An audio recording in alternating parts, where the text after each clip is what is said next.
సొంతిల్లు. ఈ సొంతిల్లు అన్నది మనందరి కల కదా.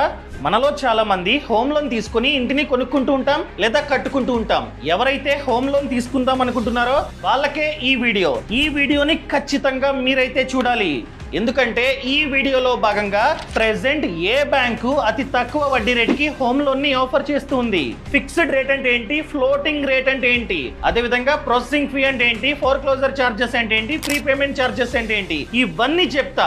అదే విధంగా ఒకవేళ మీ సిబిల్ స్కోర్ తక్కువ ఉన్నా, మీ ఆదాయం తక్కువ ఉన్నా మీకు హోమ్ లోన్ రాదు.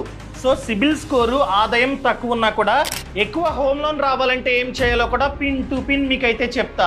అదే విధంగా ఫర్ ఎగ్జాంపుల్ మీరు 30 ఇయర్స్ టెన్యూర్ ని చూస్ చేసుకున్నారు. 30 ఇయర్స్ హోమ్ లోన్ ని 10 ఇయర్స్ లోనే ఏ విధంగా క్లోజ్ చేయాలో కూడా నేనైతే చెప్తా. ఇలా చేస్తే అతి త్వరగా హోమ్ లోన్ క్లియర్ అవుతుంది. దాంతో పాటు లక్షల్లో మీకైతే వడ్డీ కూడా ఆదా అవుతుంది. ఇవన్నీ మీకు తెలియాలంటే ఈ వీడియోని లాస్ట్ వరకు చూడండి. అంతేకాకుండా ఇంతవరకు ఈ ఛానల్ ని సబ్స్క్రైబ్ చేసుకోకపోతే ఇప్పుడే సబ్స్క్రైబ్ చేసుకోండి. నేను మీ కౌశిక్ మరిడి. ముందుగా ప్రెజెంట్ ఏ బ్యాంకు అతి తక్కువ వడ్డీకే హోమ్ లోన్ ని ఆఫర్ చేస్తూ ఉందో చూద్దాం. First one city union bank. ఈ బ్యాంకు చూసుకున్నట్లయితే ఎవరైతే జాబ్ చేస్తున్నారో శాలరీకి మినిమం వడ్డీ 8.25% నుండి మ్యాక్స్ వడ్డీ 10.5%కి హోమ్ లోన్ ని ఆఫర్ చేస్తుంది. అదే ఎవరైతే సెల్ఫ్ ఎంప్లాయిడ్, ఎవరైతే బిజినెస్ చేస్తున్నారో వాళ్ళకి మినిమం 8.25, మ్యాక్స్ వచ్చేసి 10.5. సో శాలరీకి సెల్ఫ్ ఎంప్లాయిడ్కి సేమ్. కానీ చాలా బ్యాంకులు సెల్ఫ్ ఎంప్లాయిడ్కి ఎక్కువ వడ్డీని ఛార్జ్ చేస్తూ ఉంటాయి. అర్థమైందా అండి? వాళ్ళకి ఎక్కువ వడ్డీని చెప్తూ ఉంటాయి. కానీ ఈ బ్యాంకు ఇద్దరికి సేమ్ పెట్టింది. మీకు డౌట్ వచ్చే ఉంటుంది, ఏంటి 8.25 నుండి 10.5 అంటే ఈ మిడిల్లో ఏదో ఒక వడ్డీ మాకైతే శాంక్షన్ అవుతుంది. అదేంటి, మినిమం ఏంటి, మ్యాక్స్ ఏంటి, అందరికీ సేమ్ వడ్డీని శాంక్షన్ చేయొచ్చు కదా? చెయ్యవు. Depends upon CIBIL score and income. For example మీ సిబిల్ స్కోర్ ఎక్కువ, ఎంత, 800. అదేవిధంగా మీ ఆదాయం కూడా ఎక్కువ. సో ఎగ్జాంపుల్గా జీతం 1,50,000. అలాంటప్పుడు మీకు మినిమం వడ్డీని శాంక్షన్ చేస్తూ ఉంటాయి బ్యాంక్స్. అదే మీ సిబిల్ స్కోర్ తక్కువ ఉందనుకోండి, అలాంటప్పుడు మ్యాక్స్ 10.5 లేదా 10 ఈ విధంగా శాంక్షన్ చేస్తూ ఉంటాయి బ్యాంక్స్. అర్థమైందా అండి? సో అందుకనే సిబిల్ స్కోరు మన ఆదాయం చాలా ముఖ్యం. ఇంకా సెకండ్ వన్ ఇండస్ఇండ్ బ్యాంక్. ఈ బ్యాంక్లో వడ్డీ చూసుకున్నట్లయితే మినిమం 8.35 నుండి 9.45. ఎవరికి? శాలరీకి. సెల్ఫ్ ఎంప్లాయిడ్కి కూడా సేమ్ అనమాట, 8.35 నుండి 9.45. అదేవిధంగా థర్డ్ వన్ యుకో బ్యాంక్. ఈ బ్యాంక్ చూసుకున్నట్లయితే మినిమం 8.35, మ్యాక్స్ వచ్చేసి 10. అదేవిధంగా సేమ్ సెల్ఫ్ ఎంప్లాయిడ్కి 8.35 నుండి 10% అనమాట. And fourth bank bank of Maharashtra. ఈ బ్యాంకులో ఏంటంటే శాలరీకి తక్కువ వడ్డీ సెల్ఫ్ ఎంప్లాయిడ్తో కంపేర్ చేస్తే. ఫర్ ఎగ్జాంపుల్ శాలరీకి చూసుకున్నట్లయితే 8.35 నుండి 10.4. అదే సెల్ఫ్ ఎంప్లాయిడ్కి మినిమం 8.45 నుండి 10.9, కాస్త ఎక్కువ. అర్థమైందా అండి? Next one union bank of India, nothing but Andhra bank. ఈ బ్యాంక్లో చూసుకున్నట్లయితే మినిమం 8.35, మ్యాక్స్ వచ్చేసి 10.75. అదేవిధంగా సేమ్ సెల్ఫ్ ఎంప్లాయిడ్కి కూడా సేమ్ అనమాట, 8.35, 10.75. Next one Indian bank. ఈ బ్యాంక్లో శాలరీకి 8.4 నుండి 9.8. అదే సెల్ఫ్ ఎంప్లాయిడ్కి 8.85 నుండి 10.35. అర్థమైందా అండి? కాస్త ఎక్కువ. Next one Indian overseas bank. ఈ బ్యాంక్లో శాలరీకి 8.4 నుండి 10.5. అదేవిధంగా సెల్ఫ్ ఎంప్లాయిడ్కి 8.5 నుండి 10.6 అనమాట. Clear? And next one bank of Baroda. ఈ బ్యాంక్లో చూసుకున్నట్లయితే శాలరీకి 8.4 నుండి 10.6, depends upon CIBIL score and ఆదాయం. అదేవిధంగా సెల్ఫ్ ఎంప్లాయిడ్కి 8.4 నుండి 10.6, సేమ్, ఇద్దరికి సేమ్ అనమాట. అదేవిధంగా బ్యాంక్ ఆఫ్ ఇండియా. ఈ బ్యాంక్లో చూసుకున్నట్లయితే 8.4 నుండి 10.7, ఎవరికి?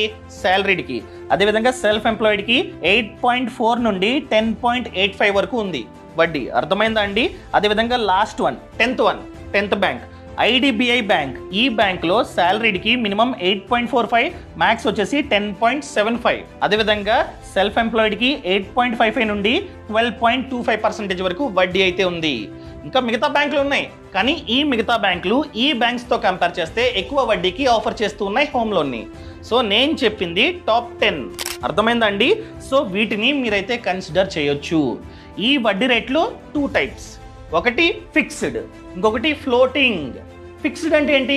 ఎగ్జాంపుల్గా ప్రెజెంట్ బెస్ట్ వచ్చేసి సిటీ యూనియన్ బ్యాంక్. ఈ బ్యాంకు ఒకవేళ మనకి ఆదాయం ఎక్కువ ఉండి సిబిల్ స్కోర్ ఎక్కువ ఉంటే మినిమం వడ్డీ 8.25. సో ఫర్ ఎగ్జాంపుల్ మీరు ఫిక్స్డ్ని చూస్ చేసుకున్నారు, అడుగుతాడు బ్యాంక్ మేనేజర్ మీకు ఫిక్స్డ్ కావాలా ఫ్లోటింగ్ కావాలా అని చెప్పి. ప్రెసెంట్ అయితే 8.25% ఉంది, అంతే శాంక్షన్ చేశాడు అనుకుందాం. Tenure 30 years. మీరు కనుక ఫిక్స్డ్ని చూస్ చేసుకుంటే ఈ 30 years పాటు ఈ వడ్డీయే మనకైతే వర్తిస్తుంది. 30 years పాటు 8.25% అంతే, పెరగదు తగ్గదు. ఒకవేళ మనం కనుక ఫ్లోటింగ్, నాకు ఫిక్స్డ్ వద్దు ఫ్లోటింగ్ కావాలి అని చెప్పినట్లయితే రెపో రేటు పెరిగితే వడ్డీ అన్నది పెరుగుతూ ఉంటుంది, మిడిల్లో వడ్డీ పెరిగితే మన యొక్క ఈఎంఐ కూడా పెరుగుతూ ఉంటుంది. అదే ఫిక్స్డ్ అనుకోండి సేమ్, ఈఎంఐ పెరగదు సేమ్ ఉంటుంది. అదే ఫ్లోటింగ్ అయితే పెరగొచ్చు తగ్గొచ్చు. అదే రెపో రేట్ అన్నది తగ్గితే వడ్డీ కూడా తగ్గుతుంది, మనకే బెనిఫిట్. అర్థమైందా అండి? ఇప్పుడు ఎగ్జాంపుల్గా 8.25 ఉంది, ఎందుకంటే ప్రెసెంట్ రెపో రేట్ చూసుకున్నట్లయితే 6.5%. ఎగ్జాంపుల్గా రెపో రేటు తగ్గింది 6%కి తగ్గింది. అలాంటప్పుడు మేబీ వడ్డీ అన్నది 8.25 నుండి 8.1 ఈ విధంగా తగ్గొచ్చు. అలా తగ్గితే మన యొక్క ఈఎంఐ కూడా తగ్గుతుంది. సో అడ్వాంటేజ్ ఉంది, డిసడ్వాంటేజ్ ఉంది, కానీ మన చేతుల్లో లేదు, ఆర్బీఐ చేతిలో ఉంది. ఫ్లోటింగ్ రేటు పెరగొచ్చు తగ్గొచ్చు, depends upon government and economy. So మీ ఇష్టం, ఫిక్స్డ్ కావాలా ఫ్లోటింగ్ కావాలా మీ ఇష్టం. ఒకవేళ మీరు కనుక ఫ్లోటింగ్ రేట్ని చూస్ చేసుకున్నట్లయితే కొన్ని అడ్వాంటేజెస్ ఉన్నాయి. ఏంటవి? First one, prepayment charges. ఎటువంటి ప్రీపేమెంట్ ఛార్జెస్ ఉండవు మీరు కనుక ఫ్లోటింగ్ని చూస్ చేసుకున్నట్లయితే, ఫిక్స్డ్గా ఉంటాయి. అదేవిధంగా ఫ్లోటింగ్ రేట్ని చూస్ చేసుకున్నట్లయితే ప్రీపేమెంట్తో పాటు ప్రీ క్లోజర్ ఛార్జెస్ కూడా ఉండవు. అసలు ప్రీపేమెంట్ ఛార్జెస్ అంటే ఏంటి, ప్రీ క్లోజర్ ఛార్జెస్ అంటే ఏంటి చెప్తా. ఎగ్జాంపుల్గా హోమ్ లోన్ తీసుకున్నారు, హోమ్ లోన్ తీసుకొని 1 year దాటింది. 1 year దాటిన తర్వాత ఏదో డబ్బు వచ్చింది, ఒక 10 lakhs డబ్బు వచ్చింది. ఈ డబ్బుని మీరైతే బ్యాంకుకి కట్టేయచ్చు. అర్థమైందా అండి? దీన్నే ప్రీ పేమెంట్ అంటాం. ఇలా ప్రీ పేమెంట్ చేస్తున్న టైంలో ఛార్జెస్ ఉంటాయి. నార్మల్గా ఎంతవరకు 5% వరకు ఛార్జెస్ ఉంటాయి. సో మీరు కనుక ఫ్లోటింగ్ రేట్ని చూస్ చేసుకున్నట్లయితే ఎటువంటి ఛార్జెస్ ఉండవు. క్లియర్? అర్థమైందా అండి? బట్ ఈ విధంగా మిడిల్లో కాస్త డబ్బుని కట్టాలంటే 1 year మీరైతే వెయిట్ చేయాల్సిందే. క్లియర్? అదేవిధంగా ప్రీ క్లోజర్ అంటే ఏంటి?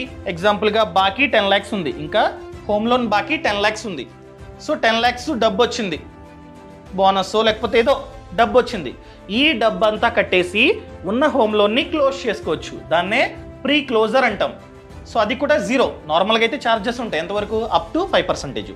అదే మీరు కనుక ఫ్లోటింగ్ని చూస్ చేసుకున్నట్లయితే ఎటువంటి ఛార్జెస్ ఉండవు. ఫిక్స్డ్ని చూస్ చేసుకున్నట్లయితే ఛార్జెస్ ఉంటాయి, కట్టాలి.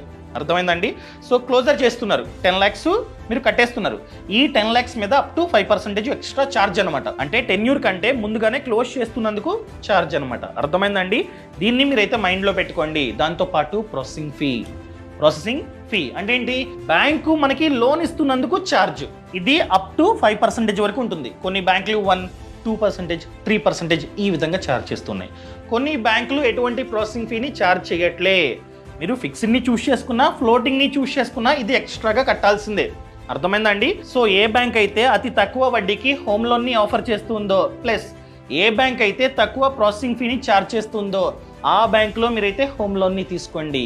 దాంతోపాటు చాలా మంది చేస్తున్న తప్పేంటంటే, ఫర్ ఎగ్జాంపుల్ ఒక మంచి గేటెడ్ కమ్యూనిటీలో ఫ్లాట్ చూస్తారు. ఫ్లాట్ ఎగ్జాంపుల్గా 1,30,00,000, వీళ్ళ దగ్గర 30 lakhs క్యాష్ ఉంటుంది, డౌన్ పేమెంట్ కట్టడానికి క్యాష్ ఉంటుంది. సర్లే 30 lakhs డౌన్ పేమెంట్ కడదాం. సో బిల్డర్కి ప్రెజెంట్ అయితే ఒక 10 lakhs అడ్వాన్స్ ఇచ్చేద్దామని చెప్పి అడ్వాన్స్ కూడా ఇచ్చేస్తారు 10 lakhs. సో 30 lakhs వీళ్ళ వద్ద క్యాష్ ఉంది, 30 lakhs డౌన్ పేమెంట్. ఆ డౌన్ పేమెంట్లో 10 lakhs అడ్వాన్స్గా కట్టేస్తారు. రిమైనింగ్ ₹1,00,000 హోమ్ లోన్ తీసుకుందామని చెప్పి ధైర్యంతో డబ్బులు కట్టేస్తారు. వీళ్ళకి చెప్పేస్తారు, ఏ చూడే నేను ఫ్లాట్ తీసుకుంటున్నా 1,30,00,000. సో బ్యాంక్ వెళ్ళి ఇప్పుడు ₹1,00,000 హోమ్ లోన్కి అప్లై చేస్తా అంటారు. అందరికీ చెప్పేసిన తర్వాత అప్పుడు బ్యాంక్ వెళ్ళి హోమ్ లోన్కి అప్లై చేస్తారు. అన్నీ ఇస్తారు, ఇదిగోండి డాక్యుమెంట్స్, ఫామ్ 16, ITR ఇదిగోండి చూసుకోండి అని ఇస్తే బ్యాంక్ మేనేజర్ అన్నీ చూస్తాడు. అన్నీ బాగానే ఉన్నాయి కానీ సార్ మీరు ₹1,00,000 అడుగుతున్నారు, ₹1,00,000 కష్టం, 60 lakhs నేనైతే హోమ్ లోన్ని శాంక్షన్ చేస్తా అంటాడు. అప్పుడు రిమైనింగ్ 40 lakhs ఎక్కడివి తేలేం. ఒక పక్క అడ్వాన్స్ కట్టేశాం, ఆ అడ్వాన్స్ డబ్బు వెనక్కి రాదు, అయిపోయింది కథం. సో ఇలాంటి తప్పు మీరు చేయకుండా ఉండాలంటే మీరు ఫస్ట్ ఆఫ్ ఆల్ ప్రాపర్టీని చూస్ చేసుకునే ముందు బ్యాంక్ వెళ్ళండి. బ్యాంక్ వెళ్ళి మీ ఫామ్ 16, ITR శాలరీ స్లిప్స్, అదేవిధంగా bank statements, Aadhaar card, pan card ఇవన్నీ బ్యాంకు మేనేజర్ చేతిలో పెట్టండి. సార్ చూడండి నాకు ఎంతవరకు లోన్ శాంక్షన్ అవుతుందో చెప్పండి అని చెప్తే చూస్తాడు. A to Z చూసి సర్లేండి మీకు ఒక 60 lakhs లోన్ శాంక్షన్ అవుతుంది అని చెప్తాడు. అప్పుడు మనం ఏం చేయాలి? 60 lakhs హోమ్ లోన్ వస్తుంది అని మైండ్లో పెట్టుకొని దాని ప్రకారంగా ప్రాపర్టీని చూస్ చేసుకోవాలి. అతను ఒక లెటర్ అయితే ఇస్తాడు రాసి, ఇతని యొక్క డాక్యుమెంట్స్ అన్నీ చెక్ చేసా, ఇతను కనుక ప్రాపర్టీని చూస్ చేసుకుంటే నేను ఖచ్చితంగా 60 lakhs హోమ్ లోన్ని శాంక్షన్ చేస్తానని చెప్పి లెటర్ అయితే ఇస్తాడు. దీన్నే pre approved home loan letter అంటాం. ఈ లెటర్ మీ చేతిలో ఉంటే బిల్డర్ కూడా మేబీ డిస్కౌంట్ మీకైతే ఇస్తాడు. ఇతని దగ్గర ఆల్రెడీ లెటర్ ఉంది, ఆల్రెడీ డాక్యుమెంట్స్ అన్ని ఇచ్చేశాడు, బ్యాంక్ మేనేజర్ కూడా ఎంత లోన్ వస్తుందో చెప్పేశాడు. సో వీడికి మనం కనుక ప్రాపర్టీని ఫైనల్ చేస్తే వెంటనే హోమ్ లోన్ తెచ్చి మన బ్యాంక్ అకౌంట్లో వేసేస్తాడని చెప్పి వాళ్ళు కూడా మేబీ డిస్కౌంట్కి ఆఫర్ చేస్తూ ఉంటారు హోమ్ లోన్. అర్థమైందా అండి? సో అందుకనే ముందు ప్రీ అప్రూవ్డ్ లెటర్ని తీసుకోండి. క్లియర్? అదేవిధంగా చాలామందికి సిబిల్ స్కోర్ తక్కువ ఉంటుంది అండ్ ఆదాయం కూడా తక్కువ ఉంటుంది. వాళ్ళకి హోమ్ లోన్ శాంక్షన్ అవ్వాలంటే, వాళ్ళకి కావాల్సిన హోమ్ లోన్ శాంక్షన్ అవ్వాలంటే ఎలా? సింపుల్. చాలామంది వైఫ్స్ ఈ మధ్య జాబ్ చేస్తున్నారు, వాళ్ళకు కూడా మంచి సిబిల్ స్కోర్ ఉంటుంది. ఎగ్జాంపుల్గా మీకు 700 ఉంది, కానీ మీ వైఫ్కి ఎగ్జాంపుల్గా 800 ఉంది. అదేవిధంగా మీ ఆదాయం 50,000 జీతం, మీ వైఫ్కి 40,000, ఇద్దరిది కలిపితే 90,000. ఇద్దరిది సిబిల్ స్కోర్ యావరేజ్ చేస్తే ఎక్కువ. అర్థమైందా అండి? సో అలాంటప్పుడు మీరు కనుక జాయింట్ హోమ్ లోన్కి అప్లై చేస్తే బ్యాంకు మేనేజరు మీ సిబిల్ స్కోర్ తక్కువ ఉన్నా కూడా మీ వైఫ్ యొక్క సిబిల్ స్కోర్ ఎక్కువ ఉంది కాబట్టి తక్కువ వడ్డీకి హోమ్ లోన్ని శాంక్షన్ చేస్తాడు. అదేవిధంగా ఎక్కువ లోన్ శాంక్షన్ అవడానికి ఛాన్స్ ఉంది, ఎందుకంటే ఇద్దరి జీతం కలిపితే ఎక్కువ, 40,000, 50,000, 90,000. సో ఎక్కువ లోన్ శాంక్షన్ చేయడానికి ఛాన్స్ ఉంటుందన్నమాట. అర్థమైందా అండి? ఈ విధంగా మీకు కావాల్సిన హోమ్ లోన్ రాకపోతే జాయింట్ హోమ్ లోన్కి అప్లై చేయండి. జాయింట్ హోమ్ లోన్కి అప్లై చేస్తే మనకి డ్యూయల్ ట్యాక్స్ బెనిఫిట్, మీరు మీ వైఫ్ ఇద్దరూ ట్యాక్స్ని ఆదా చేసుకోవచ్చు. క్లియర్? అదేవిధంగా ఎగ్జాంపుల్గా మీరు 30 yearsకి హోమ్ లోన్ తీసుకున్నారు, మీ హోమ్ లోన్ 10 yearsలోనే కంప్లీట్ అవ్వాలి, ఎక్కువ వడ్డీ నాకు ఆదా అవ్వాలంటే ఏం చేయాలి? సింపుల్, మీరు 13th EMI కట్టండి. సంవత్సరానికి ఎన్ని మంత్స్? 12 months. సో ఎన్ని EMIs కడతారు? 12 కడతారు. మీరు ఏం చేస్తారంటే 12th EMIతో పాటు 13th EMI కట్టండి. ఎగ్జాంపుల్గా మీ EMI 20,000, సో మీరు లాస్ట్ ఇయర్ 40,000 కట్టండి. అలా ఎక్స్ట్రా EMI ప్రతి ఇయర్ కట్టుకుంటూ పోతున్నట్లయితే, ప్రతి ఇయర్ కట్టాలి. ఇలా ప్రతి ఇయర్ కట్టినట్లయితే ఆబ్వియస్గా మీ టెన్యూర్ తగ్గుతుంది. ఇలా ఎక్స్ట్రా EMI కట్టినప్పుడు మీ యొక్క EMIని తగ్గించమంటారా అని అడుగుతాడు. వద్దు, EMI సేమ్ ఉంచండి, టెన్యూర్ని తగ్గించండి అని చెప్తే ఆబ్వియస్గా టెన్యూర్ తగ్గుతుందన్నమాట. మీరు పర్మిషన్ తీసుకోవాలి బ్యాంక్కి వెళ్ళి, ఇలా కడతానండి ప్లీజ్ అండి అని చెప్తే వాళ్ళు కట్టించుకుంటారు. లేదా రెండో ఆప్షన్, మీ యొక్క EMIని ప్రతి ఇయర్ 10% పెంచుకుంటూ పోండి. ఎగ్జాంపుల్గా ఇప్పుడు మీరు ఒక 10,000 కడుతున్నారు ఎగ్జాంపుల్. సో ఈ ఇయర్ అయిపోయింది, 10,000 10,000 10,000 అని చెప్పి 12 months పాటు కట్టేశారు. సో నెక్స్ట్ ఇయర్ మీరు 10% పెంచండి. సో 10,000లో 10% అంటే 1,000. సో నెక్స్ట్ ఇయర్ నుండి, సెకండ్ ఇయర్ నుండి 11,000 కట్టండి. సో ఇయర్ మొత్తం 11,000 కడతారు. థర్డ్ ఇయర్ వచ్చేసరికి దీని మీద 10% పెంచండి. ఇలా ప్రతి ఇయర్ 10% మీ EMIని పెంచుకుంటూ పోతున్నట్లయితే టెన్యూర్ తగ్గుతుంది. ఆబ్వియస్గా టెన్యూర్ తగ్గితే మనం కట్టాల్సిన వడ్డీ కూడా తగ్గుతుంది ఎండ్ ఆఫ్ ది డే. అర్థమైందండి? 30 yearsకి మనం చాలా వడ్డీ కట్టాలి. అది ఇలా చేసుకుంటూ పోతున్నట్లయితే మేబీ 20 yearsలోనో 15 yearsలోనో మీ హోమ్ లోన్ క్లియర్ అవుతుంది. అలా ఎర్లీగా క్లియర్ అయినట్లయితే మనం కట్టాల్సిన వడ్డీ కూడా తగ్గుతుంది ఆబ్వియస్గా. సో రెండు కలిపి చేశారనుకోండి, ఏంటి, ఒక 13th EMI కడుతూ, ప్రతి ఇయర్ 13th EMI కడుతూ ప్రతి ఇయర్ మీ యొక్క హోమ్ లోన్ని 10% పెంచుకుంటూ పోతున్నారనుకోండి, అలాంటప్పుడు అతి త్వరగా రెండు చేస్తే అతి త్వరగా మీ హోమ్ లోన్ క్లియర్ అవుతుంది. అదేవిధంగా చాలాసార్లు మనకి బోనస్ అని లేకపోతే డబ్బు వస్తూ ఉంటుంది. అలా డబ్బు వచ్చినప్పుడు కూడా మీరైతే కట్టేసేయండి, ప్రీపేమెంట్ ఛార్జ్ కట్టేసేయండి. దాన్నే ప్రీపేమెంట్ అంటాం.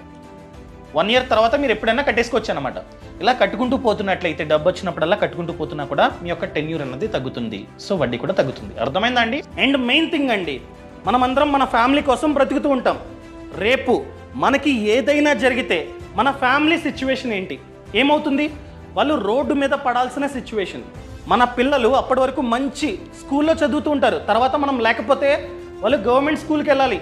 మన పేరెంట్స్ అప్పటి వరకు మంచి హాస్పిటల్లో ట్రీట్మెంట్ తీసుకుంటూ ఉంటారు, మనం లేకపోతే వాళ్ళు గవర్నమెంట్ హాస్పిటల్కి వెళ్ళాల్సిన సిచ్యువేషన్ వస్తుంది. ఇలా జరగకుండా ఉండాలంటే మనం ఖచ్చితంగా మన పేరు మీద ఒక టర్మ్ ప్లాన్ తీసుకోవాలి. ఫర్ ఎగ్జాంపుల్, మీరు కనుక 2 కోట్ల టర్మ్ ప్లాన్ తీసుకున్నారనుకోండి, మనకి రేపు ఏదైనా జరిగితే బీమా సంస్థ మన కుటుంబానికి 2 కోట్లు ఇస్తుంది. సో ఫ్యూచర్లో మన కుటుంబం ఆర్థికంగా అంత ఇబ్బంది పడదు. మీరు అడగొచ్చు, ప్రెసెంట్ మంచి కంపెనీ ఏముంది? చాలా ఉన్నాయి. వాటిల్లో వన్ ఆఫ్ ది బెస్ట్ వచ్చేసి బజాజ్ అలియన్స్ అనమాట.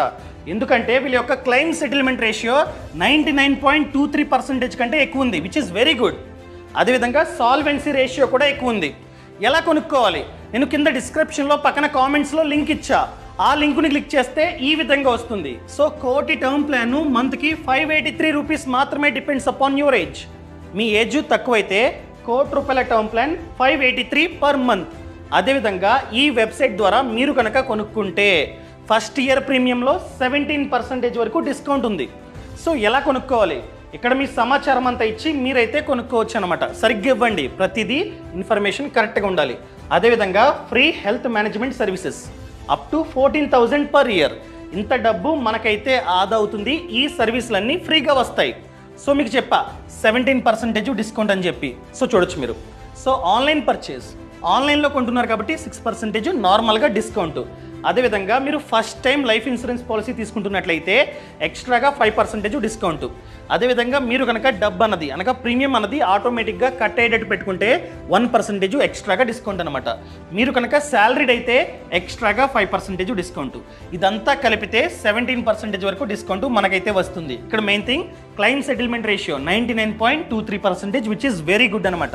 ఆల్రెడీ ఈ కంపెనీలో 4 కోట్ల కంటే ఎక్కువ మంది టర్మ్ ప్లాన్ తీసుకున్నారు. ప్రతిదీ మీరైతే ఇక్కడ చూడొచ్చు అనమాట.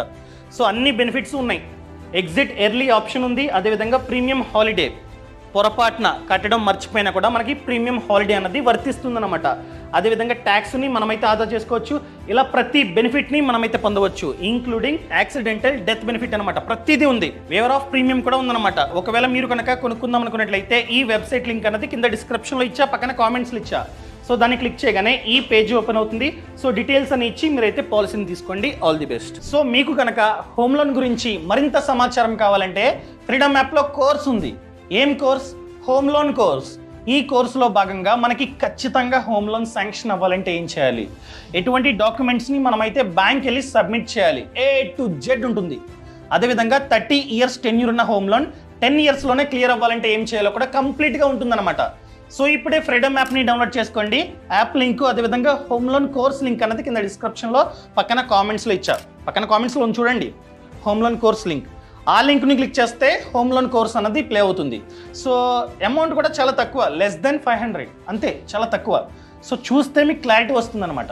సో దయచేసి ఫ్రీడమ్ యాప్ని డౌన్లోడ్ చేసుకొని హోమ్ లోన్ కోర్స్ని చూసి A to Z నేర్చుకొని ఆ తర్వాత మాత్రమే హోమ్ లోన్ని తీసుకోండి. ఈ సమాచారం నచ్చితే దయచేసి కామెంట్లో చెప్పండి. నచ్చితే నచ్చింది, నచ్చలేదా నచ్చలేదు, అంతే.